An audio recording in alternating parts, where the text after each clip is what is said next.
नमस्कार साथियों, एनजी के भी यूट्यूब प्लेटफॉर्म में आपका स्वागत है। तो साथियों, आज मैं आपके लिए लेके आया हूँ शिक्षण अभिरुचि के कुछ महत्वपूर्ण क्वेश्चन जो यूजीसी नेट, बीएड एवं डीएलएड आदि परीक्षाओं के लिए उपयोगी हैं। साथियों, बीएसटीसी के फॉर्म अप्लाई होने वाले हैं कुछ ही समय में। प्री बीएसटीसी जो डीएलएड होता है उसके लिए और उनके लिए मैं शिक्षण अभिरुचि के कुछ आपकी एग्ज़ाम से पहले आपकी तैयारी को मजबूत करने के लिए कुछ क्वेश्चन लेके आया हूँ। और ये क्वेश्चन हर रोज़ मॉडल टेस्ट के रूप में डलते रहेंगे। तो साथियों, अगर आप चैनल पे नए हैं तो चैनल को सब्सक्राइबर करना, बेल आइकन को अवश्य दबाना, जिससे कि आपके पास हर नोटिफिकेशन उपलब्ध हो सके और आप अपनी तैयारी को मजबूत बना सकें और एग्ज़ाम में एक मजबूत हथियार के साथ आप एग्ज़ाम हॉल में पहुँचे पूरे कॉन्फिडेंस के साथ। तो साथियों, अगर चैनल पे नए हैं तो लाइक करना, शेयर करना, ठीक है, और बेल आइकन को ज़रूर दबा लेना। अपने दोस्तों को भी शेयर करना, जिससे कि वो भी नोटिफिकेशन उनके पास भी पहुँचे और वो भी अपनी तैयारी के लिए तैयार रहे। ठीक है, तो शुरू करते हैं। इस प्रकार क्वेश्चन है जो एग्ज़ाम में पूछे जाते हैं। शिक्षा को परिभाषित किया जाता है, यहाँ पर शिक्षा परिभाषित किया जाता है कि जगह को भी होना चाहिए था। शिक्षा को परिभाषित किया जाता है किस उद्देश्य से, यहाँ पूछा जा रहा है। वीडियो को पूरा देखना, क्वेश्चन को अच्छी तरह समझाऊंगा और समझने के बाद आप कहेंगे कि अच्छी नॉलेज मिली है आपको और आपकी तैयारी में चार चांद लगेंगे। तो साथियों, जीवन शिक्षा परिभाषित किया जाता है या शिक्षा को परिभाषित किया जाता है किस तरीके से? जीवन की तैयारी के रूप में, विद्यालय शिक्षा के पर्यायवाची शब्द के रूप में, या ज्ञानार्जन के रूप में, या पुस्तकों से ज्ञान प्राप्ति के रूप में, या अनुभव के द्वारा होने वाले ज्ञान वृद्धि के रूप में। तो साथियों, शिक्षा एक अनुभव के माध्यम से सभी तरह से होते हैं, लेकिन आपका सकारात्मक आंसर जो होना चाहिए, वास्तविकता अनुभव के द्वारा होने वाले ज्ञान वृद्धि, जो ज्ञान की वृद्धि होती के रूप में होता है। तो आपका आंसर होगा यह। क्या होगा? यह आपका आंसर होगा यह। साथियों, वीडियो को पूरा देखना, अच्छी तरह से समझाऊंगा और जब समझ गए तो आप बेझिझक 50 में से 40-45 एक टारगेट होगा आपका, 40-45, और आसानी से टारगेट को पार कर पाएंगे। ठीक है, नेक्स्ट क्वेश्चन देखते हैं। शिक्षा को सर्वोत्कृष्ट रूप में परिभाषित किया जा सकता है। सर्वोत्कृष्ट रूप में किस आधार पर परिभाषित किया जा सकता है? ये ऑप्शन है आपके सामने। बौद्धिक अभिवृद्धि के आधार पर, अन्य व्यक्तियों के अनुमानों की जांच के आधार पर, एक शब्द व्यक्ति के अनुभव के आधार पर, एक ऐसी प्रक्रिया के रूप जो दूसरे व्यक्ति में परिवर्तन लाता है। साथियों, परिवर्तन लाता है, और एक ऐसी प्रक्रिया जिसके अंतर्गत शिक्षक ज्ञान प्रदान करता है। तो साथियों, शिक्षा को सबसे सकारात्मक और सबसे उचित आंसर होगा ऐसी प्रक्रिया है जो दूसरों व्यक्तियों में परिवर्तन लाती है। शिक्षा स्वयं में परिवर्तन नहीं लाती है, जबकि उसका अधिगम करते हैं जो भी उसमें उसके व्यवहार में उसको सीखने में मिलता है, तो उसका परिवर्तन जरूर लाती है। तो आपका आंसर होगा द। ठीक है, समझना, सकारात्मक सोच के शिक्षण अभिरुचि को 100% आपको सफलता मिलेगी। नेक्स्ट क्वेश्चन देख। आधुनिक सिद्धांत के संदर्भ में निम्नलिखित में से कौन सी विशेषता का संबंध शिक्षा से नहीं है? शिक्षा से नहीं है पूछ रहा है, और वो भी आधुनिक सिद्धांत के संदर्भ में कौन सी विशेषता शिक्षा से संबंधित नहीं है? क्वेश्चन को समझा करो, हाँ है नहीं है, यहाँ कंफ्यूज हो जाते हैं, जल्दबाजी में क्वेश्चन गलत हो जाते हैं। ठीक है साथियों, अब ऑप्शन देखते हैं। यह जीवन प्रयत्न चलने वाली सतत प्रक्रिया है। यहाँ जीवन भर होना चाहिए या जीवन प्रयत्न होना चाहिए। कभी कभी लिखने में मिस्टेक हो जाती है टाइपर से, जो टाइप करता है उससे। दूसरा है, यह एक सत्य तथ्यों तक पहुंचने की प्रक्रिया है। तीसरा है, इसके अंतर्गत औपचारिक व अनौपचारिक विद्यालय क्रियाएं समाहित होती हैं, औपचारिक और अनौपचारिक क्रियाएं समाहित होती हैं। छात्र जीवन के विभिन्न अनुभवों से संबंधित रहती हैं। ठीक है, और ये पूछ रहा है नहीं है, समझना कि सुन, यह एक प्रक्रिया तथा उत्पादन दोनों हैं। तो आपका आंसर क्या होगा साथियों? आंसर होगा आपका यह सत्य तथ्यों तक पहुंचने की प्रक्रिया है, यहाँ शिक्षा का उद्देश्य नहीं है। तो आपका आंसर होगा ब। समझना, उद्देश्य नहीं है पूछ रहा है, तो यह एक सत्य तथ्यों तक पहुंचने की प्रक्रिया है। यह नहीं है ये, बाकी ये भी है, सतत प्रक्रिया भी है, विद्यालय की औपचारिक अनौपचारिक क्रिया भी है। यह छात्र के विभिन्न अनुभवों को समाहित करती हैं, या संबंधित करती हैं, संबंधित रहती हैं, और यह एक प्रक्रिया है जो उत्पादन और प्रक्रिया दोनों है। तो आपका आंसर होगा ब। नेक्स्ट क्वेश्चन, शिक्षा के उद्देश्यों का मूलभूत स्रोत है। मूलभूत स्रोत किसका? उद्देश्य का। और उद्देश्य किसके? शिक्षा के। समझना क्वेश्चन को। अब मानव अनुभव, शिक्षा प्रदान करने वाले कॉलेज, व्यावसायिक संगठन, शिक्षा मनोविज्ञान एवं राज्य भाषा है। तो साथियों शिक्षा के मूलभूत उद्देश्य का स्रोत पूछ रहा है, तो मानव के अनुभव सबसे मोस्ट लग रहा है। मानव शिक्षा प्रदान करने वाले कॉलेज नहीं, सभी होता है। व्यावसायिक संगठन, इसके अलावा भी होता है। शिक्षा मनोविज्ञान, इसके अलावा भी शिक्षा होती है। और राज्यसभा, ये नहीं है। तो आपका आंसर होगा मानव अनुभव, यानी कि मानव के अनुभव के मूलभूत उद्देश्य होता है कि मानव का अनुभव क्या कहता है। तो आपका आंसर होगा अ। क्या होगा? अ। नेक्स्ट क्वेश्चन, प्राय सभी शिक्षा शास्त्री इस तथ्य से सहमत है कि शिक्षा होनी चाहिए। शिक्षा कैसी होनी चाहिए? सभी शिक्षा शास्त्री जिन्होंने शिक्षा का अध्ययन किया है, वो शिक्षा शास्त्री सभी कौन से तथ्य से सहमत है? तो तथ्य देखते हैं। तथ्य हैं केवल बौद्धिक विकास के लिए, व्यवहारिक पक्ष को उन्नत करने के लिए, व्यक्ति का उसके वातावरण में समायोजन करने के लिए, सैद्धांतिक पक्ष को उन्नत करने के लिए, या भावी नेताओं एवं प्रतिभावान नागरिकों के निर्माण के लिए। तो आपका आंसर क्या होगा साथियों? आंसर होगा आपका केवल सैद्धांतिक विकास के लिए। क्वेश्चन एक बार फिर पढ़ता हूँ। प्राय सभी शिक्षा शास्त्री इस तथ्य से, कौन से तथ्य से सहमत हैं? जिस शिक्षा होनी चाहिए, व्यवहारिक पक्ष की उन्नत होनी चाहिए, व्यवहारिक पक्ष के साथ साथ साथियों बुनियादी या व्यावसायिक भी होना चाहिए, व्यक्ति का उसके वातावरण में समायोजन करने की होनी चाहिए, सैद्धांतिक पक्ष में उन्नत करने की भी होनी चाहिए, भावी नेताओं व प्रतिभावान नागरिकों के सभी के सहमत है। लेकिन अक्सर क्वेश्चन पूछ रहा है कि सभी शिक्षा शास्त्री सहमत है। तो बौद्धिक विकास के लिए आपका आंसर होगा, आपका आंसर क्या होगा? अ ऑप्शन होगा, केवल बौद्धिक विकास के लिए सभी शिक्षा शास्त्री सहमत है। नेक्स्ट क्वेश्चन, जॉन डीवी ने शिक्षा को परिभाषित किया है। जॉन डीवी एक शिक्षा शास्त्री थे, उन्होंने शिक्षा को परिभाषित किया है किस तरीके से? जीवन की तैयारी के रूप में, कार्य करने हेतु उद्यत रहने के रूप में, ज्ञानार्जन के रूप में, खंडों की एकीकृत करने के रूप में, या करके सीखने के रूप में। तो साथियों जॉन डीवी ने शिक्षा को परिभाषित किस तरीके से किया है? तो उन्होंने किया है साथियों करके सीखना। करके सीखना सबसे इम्पोर्टेंट होती है, और इसमें स्थायी ज्ञान होता है। बालक के लिए सबसे अच्छा, व्यक्ति के लिए अच्छा सीखने का सबसे करके सीखना, क्रियाशील रहना। तो आपका आंसर होगा ये। क्या होगा? ये। ठीक है, आपका आंसर होगा ये। नेक्स्ट क्वेश्चन, शिक्षा के लक्ष्य के निर्धारण में प्राथमिक दायित्व का निर्वाह किया जाना चाहिए। शिक्षा के लक्ष्य के निर्धारण में प्राथमिक दायित्व का निर्वाह किया जाना चाहिए। क्यों किया जाना चाहिए?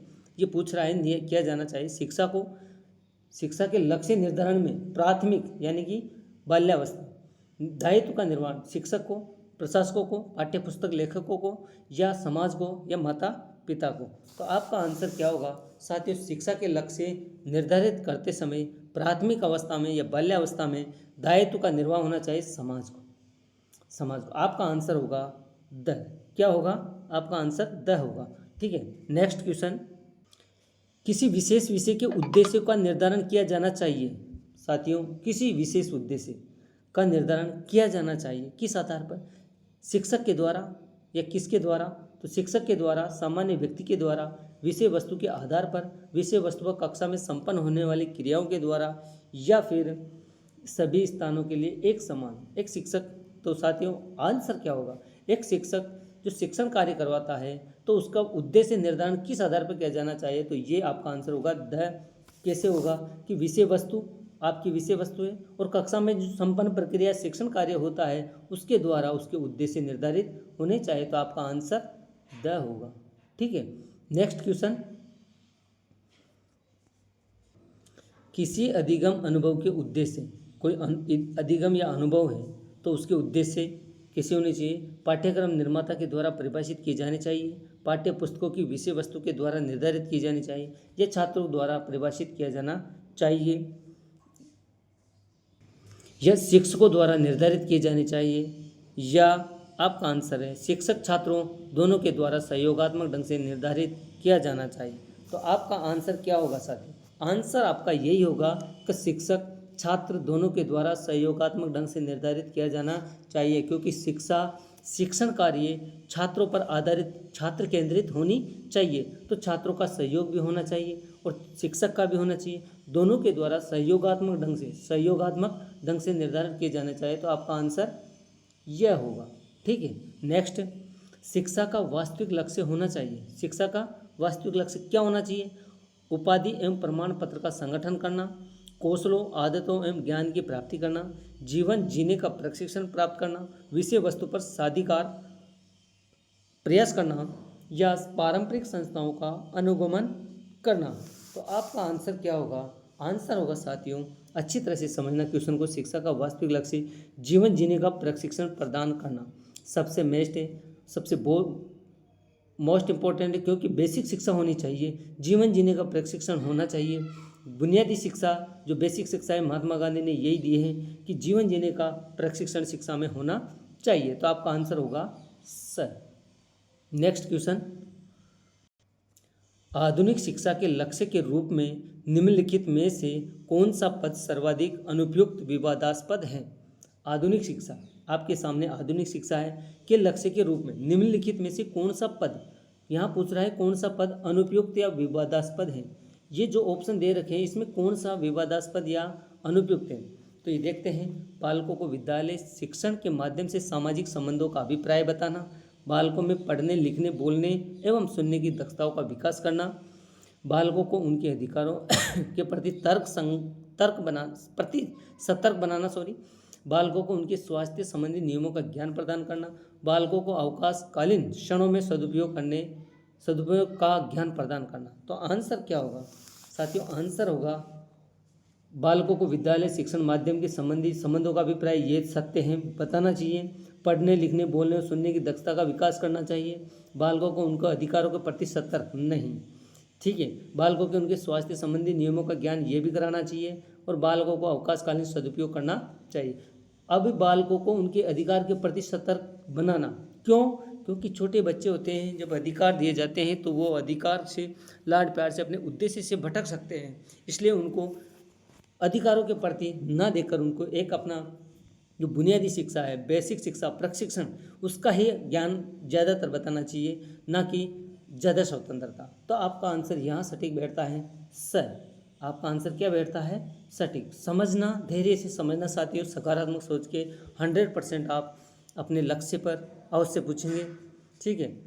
नेक्स्ट क्वेश्चन, प्रजातांत्रिक प्रणाली में शिक्षक का प्रमुख कर्तव्य यह है कि वह छात्रों का दिशा निर्देशन इस प्रकार करे कि वह, साथियों क्वेश्चन को समझना, प्रजातांत्रिक लोकतांत्रिक प्रणाली है, उसमें शिक्षक का प्रमुख कर्तव्य है कि छात्रों का दिशा निर्देश इस प्रकार करे कि वह बिना हिचकिचाहट समस्त निर्देशों का पालन करे, कक्षीय विचार विमर्श में आलोचनात्मक ढंग से भाग ले, प्रभुत्व का सम्मान करे तथा आज्ञा पालन करे, स्वयं में उत्तम विकल्प के चयन की योग्यता उत्पन्न करे तथा शैक्षिक कुशलता व क्षमताओं का विकसित। साथियों आपको लगेगा सभी आंसर सही है। हिचकिचाहट समस्त निर्देशों का पालन करे, ये सत्य हैं। कक्षा विचार विमर्श में आलोचनात्मक ढंग से भाग ले। साथियों तर्क वितर्क करना जरूरी है कक्षा में, बच्चों के समझ में आए नहीं आए, एक बाल केंद्रीय शिक्षा में तर्क वितर्क जरूरी है। बच्चों को नहीं आता है तो पूछेगा, तर्क वितर्क करेगा, तो ये भी सत्य है। प्रभुत्व का सम्मान करे तथा आज्ञा पालन करे, तो प्रभुत्व का सम्मान करे सत्य बात है, और आज्ञा का पालन करे, शिक्षक का आदर करे और उनकी बात कहे, लेकिन स्वयं में उत्तम विकल्प के चयन की योग्यता का उत्पन्न करे, और शैक्षिक कुशलता व क्षमताएं विकसित करना, ये भी सत्य है। लेकिन यहाँ डाउट हो रहा है द में, क्योंकि स्वयं में उत्तम विकल्प के चयन की योग्यता उत्पन्न करें, लेकिन शिक्षण प्रक्रिया में शिक्षक जो आपके पास मार्गदर्शन होता है तो वो स्वयं खुद सही दिशा निर्देश पहुंचाता है। बालक अगर स्वयं करेगा तो हो सकता है गलत कर दे, गलत राह पर चले जाए। योग्यता उत्पन्न करे, उसकी योग्यता को तो उत्पन्न किया जाए, लेकिन स्वयं में उत्तम विकल्प नहीं चुन सकता है, क्योंकि जो वास्तविकता होगा उसके लिए शिक्षक होगा।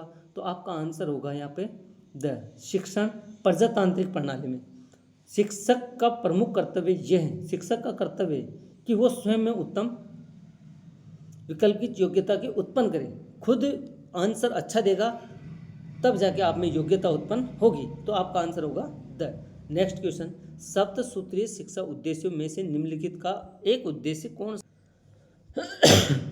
सप्त सूत्रीय 7 सूत्रीय उद्देश्य हैं में से निम्न में से एक उद्देश्य है। कौन सा उद्देश्य है? आत्मानुभूति, मानवीय संबंध, चारित्रिक गुण या आर्थिक कुशलता। ठीक है, और उपयुक्त में से कोई नहीं। आपका आंसर क्या होगा? आंसर होगा साथियों, शिक्षा उद्देश्यों में निम्नलिखित में एक मुख्य है। ये पूछ रहा है कि एक कौन सा है, तो आत्मानुभूति नहीं है, मानवीय संबंध, साथियों मानवीय संबंध भी नहीं है, चारित्रिक गुण, ये चारित्रिक गुण है, और आर्थिक कुशलता ये भी नहीं है। तो आपका आंसर होगा स। उपयुक्त में से कोई नहीं तो हो ही नहीं सकता, तो आपका आंसर होगा स। चारित्रिक गुण का होना अवश्य है। तो सप्त सूत्रीय शिक्षा के उद्देश्यों में चारित्रिक गुण, इसमें इन उद्देश्यों में चारित्रिक गुण है। नेक्स्ट क्वेश्चन, निम्नलिखित में से कौन सा पद विद्यालय के प्रति कार्य की ओर संकेत नहीं करता है? विद्यालय के प्रति, साथियों क्वेश्चन को समझना, कौन सा पद विद्यालय के कार्य की ओर संकेत नहीं करता है या नहीं करता है, पूछ रहा है विद्यालय के कार्य के प्रति। तो आपका आंसर क्या होगा? ऑप्शन दे रखे हैं इसमें, अ ब स द नहीं दे रखे हैं, उसको एडजस्ट करते हैं कि विद्यालय को समाज की तत्कालीन आवश्यकताओं के अनुरूप कार्य करना चाहिए। दूसरा है विद्यालय को वे सभी कार्य करने चाहिए जिन्हें अन्य शैक्षिक अभिकरण निम्न कोटि से उत्पन्न करते हैं। और तीसरा ऑप्शन है विद्यालय को सरकारी नीतियों मनोदशाओं के अनुकूल कार्य करना चाहिए, और विद्यालय को छात्रों के उत्तम शिक्षक का प्रबंध करना चाहिए, और विद्यालय को छात्रों के लिए उच्च मापदंड व अवसरों की व्यवस्था करनी चाहिए। अब क्वेश्चन को समझना, विद्यालय के कार्य की ओर संकेत, कौन सा पद विद्यालय के कार्य की ओर संकेत नहीं करता है, यहाँ नहीं पूछ रहा है। तो आवश्यकताओं के अनुरूप कार्य करना, ये भी हैं। विद्यालय के सभी कार्य करने चाहिए जिन्हें अन्य शैक्षिक अभिकरण निम्न कोटि के उत्पन्न हो, ये भी बात सत्य है। विद्यालय को सरकारी नीतियों मनोदशाओं के अनुकूल कार्य करना चाहिए। विद्यालय को छात्रों के उत्तम शिक्षक की व्यवस्था भी करना चाहिए। विद्यालय को छात्रों के लिए उच्च मापदंड व अवसरों की व्यवस्था भी करनी चाहिए। तो विद्यालय को सरकारी नीतियों मनोदशा के अनुकूल कार्य करना चाहिए, हाँ करना चाहिए, लेकिन बाल केंद्रित होना चाहिए, क्योंकि शिक्षक यहाँ तानाशाही हो सकता है, प्रजातांत्रिक का हनन हो सकता है। तो आंसर आपका होगा स ऑप्शन होगा। आपका आंसर क्या होगा? स ऑप्शन होगा। बहुत ही अच्छा क्वेश्चन है, बहुत ही अच्छा समझदारी का बात है कि सरकारी नीति के हिसाब से होना चाहिए, लेकिन मनोदशा के अनुकूल कार्य करना चाहिए, लेकिन बाल केंद्रित भी होना चाहिए। तो आपका आंसर। तो साथियों वीडियो अगर अच्छा लगे, क्वेश्चन अच्छे लगे तो लाइक करना, शेयर करना, सब्सक्राइबर अवश्य करना, क्योंकि नए चैनल पे हैं, चैनल पे नए हैं तो सब्सक्राइबर अवश्य कर लेना, क्योंकि रोज़ रोज़ आपके लिए शिक्षा मनोविज्ञान और शिक्षण अभिरुचि के मॉडल टेस्ट डलते रहेंगे। ठीक है, तो धन्यवाद साथियों।